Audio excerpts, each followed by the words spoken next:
C'était une après-midi étouffante d'été dans les environs de Paris. Le soleil commençait à descendre lentement, colorant les toits d'une teinte dorée lorsque N'Golo Kanté, profitant d'un rare moment de repos, décida de rendre visite à un vieil ami d'enfance dans le quartier de Montreuil. Fidèle à sa discrétion, il portait des vêtements simples, une casquette enfoncée sur la tête, et marchait les mains dans les poches, semblable à n'importe quel passant. Sa renommée le précédait. Mais ici, il était simplement le garçon du quartier, respecté autant pour ses exploits sur le terrain que pour sa gentillesse naturelle. En flânant dans les ruelles étroites, saluant quelques visages familiers, une odeur étrange attira son attention. Une fumée âcre flottait dans l'air. D'abord, il crut à un barbecue dans un jardin voisin, mais plus il avançait, plus l'odeur devenait épaisse et inquiétante. Soudain, un bruit sec, semblable à une vitre qui se brise, retentit. En tournant au coin de la rue, il vit une scène qui serra son cœur. Une petite maison à 2 étages d'où s'échappaient de hautes flammes orangées par les fenêtres du premier étage. Une épaisse fumée noire s'élevait en spirale vers le ciel. Sans réfléchir, il courut vers la maison, tandis que quelques voisins se rassemblaient à bonne distance. Des cris perçaient les craquements du feu. Une femme, visiblement paniquée, tentait de retenir une fillette qui pleurait et hurlait près de la grille. C'était sa mère. La petite fille, pas plus de 6 ans, criait « Boligna, il est encore là-haut, il ne peut pas sortir tout seul !» Son désespoir faisait frissonner ceux qui l'entendaient. Kanté s'approcha rapidement. « Il y a encore quelqu'un à l'intérieur ?» demanda-t-il. La femme, bouleversée, montra l'étage d'un geste tremblant. « Ma fille, mon chien, je vous en supplie. » Il n'hésita pas. En quelques secondes, il franchit le portail et poussa la porte entr'ouverte. La chaleur était suffocante, mais il pouvait encore entrer. Il baissa la tête, se couvrit le visage avec sa chemise et grimpa les escaliers, guidé par les bruits et son instinct. Le premier palier était déjà en flammes. Il le dépassa en vitesse. Au fond du couloir, il entendit un petit aboiement, suivi d'un sanglot étouffé. Il donna un coup d'épaule à une porte. C'était la chambre. Dans un coin, une petite silhouette tremblait sous le lit, un chien blanc et marron couché contre elle, tentant de la protéger. « Tout va bien. Je suis là pour vous sortir de là, » dit-il doucement en s'agenouillant près d'eux. La fillette leva les yeux, le reconnut. « T'es Kanté ?» demanda-t-elle stupéfaite. Il hocha la tête avec un léger sourire. « C'est moi. Maintenant, fais-moi confiance, on va sortir ensemble, d'accord ?» Les flammes léchaient déjà la porte. Le plafond craquait.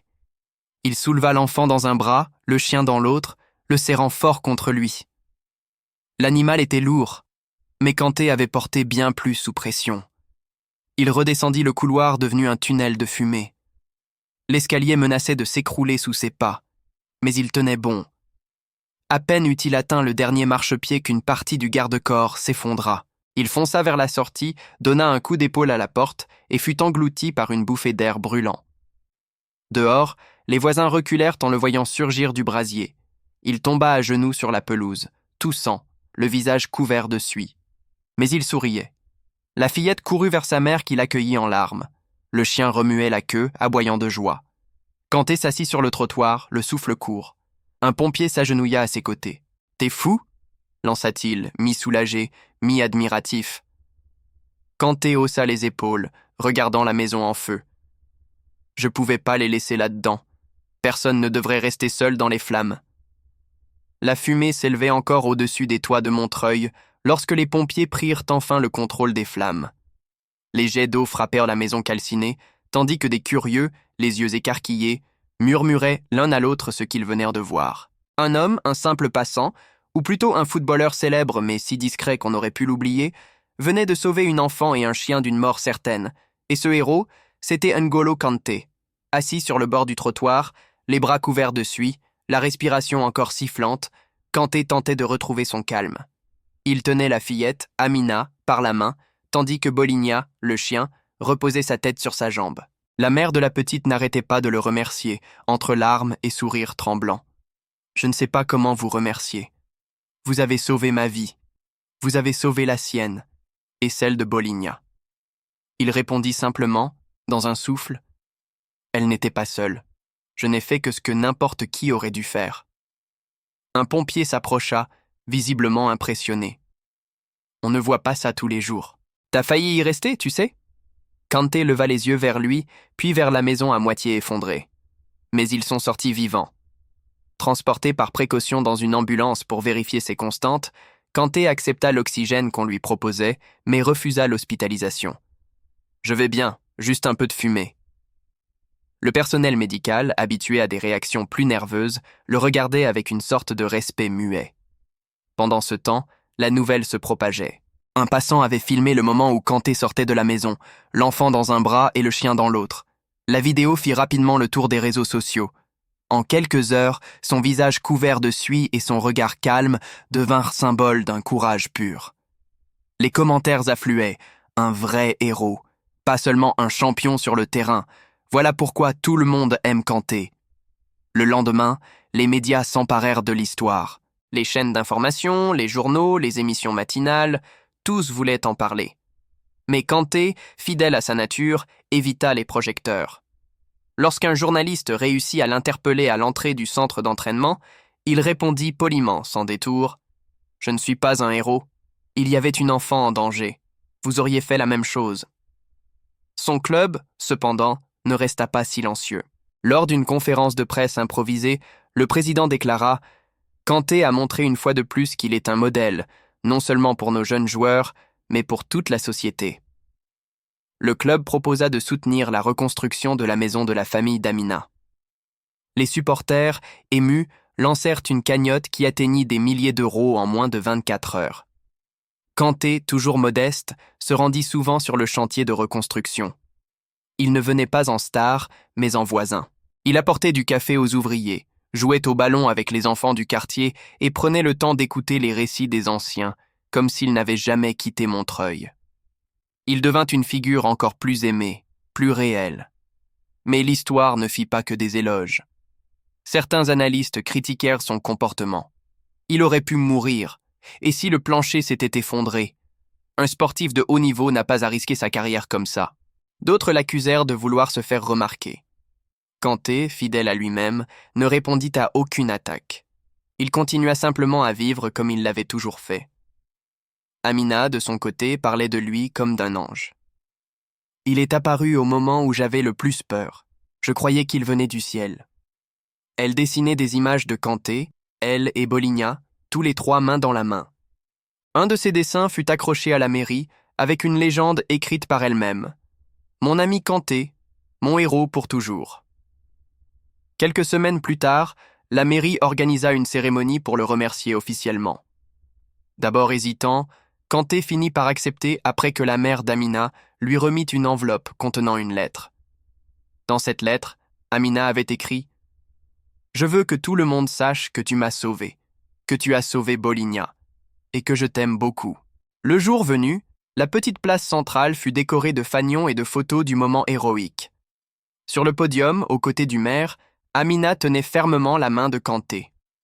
Le maire prononça un discours émouvant. Il y a des héros discrets, ceux qui ne portent pas de cape, mais dont le cœur est immense.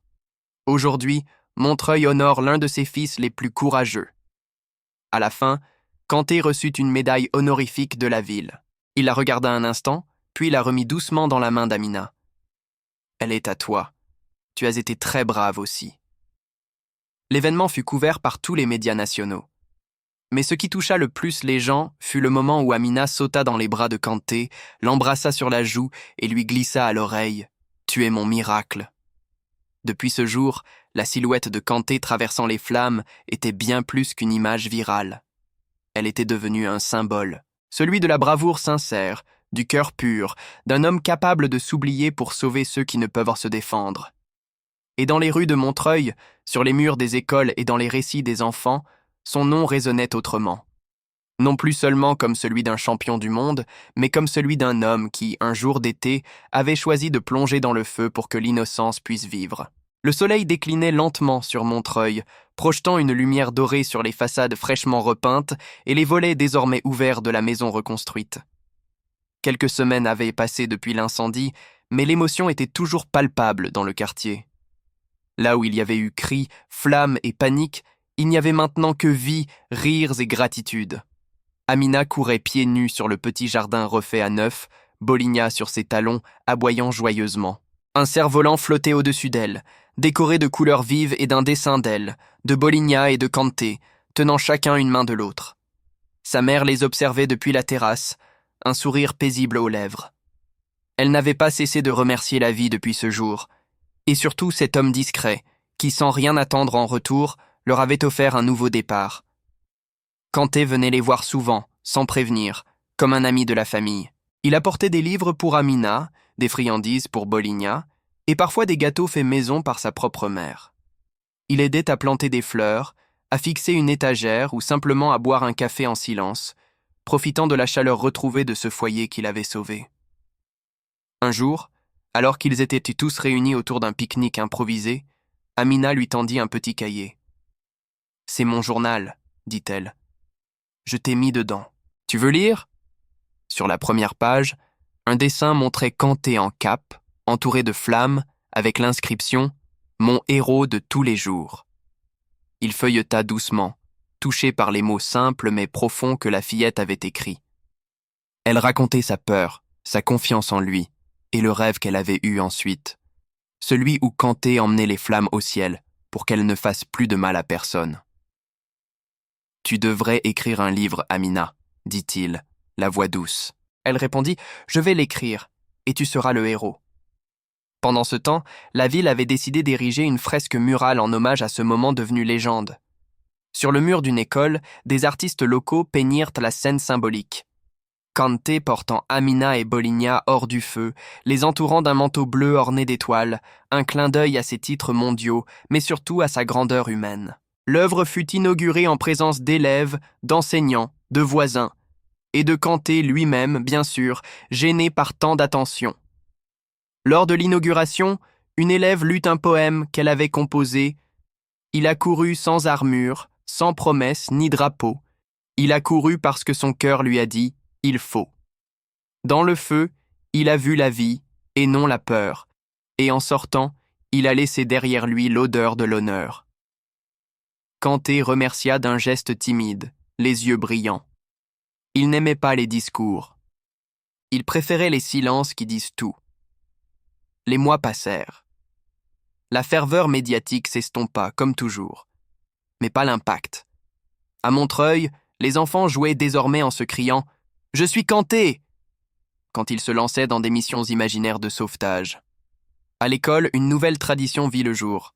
Chaque année, on célébrait la Journée du courage, en l'honneur de ceux qui osent faire le bien sans y être obligés.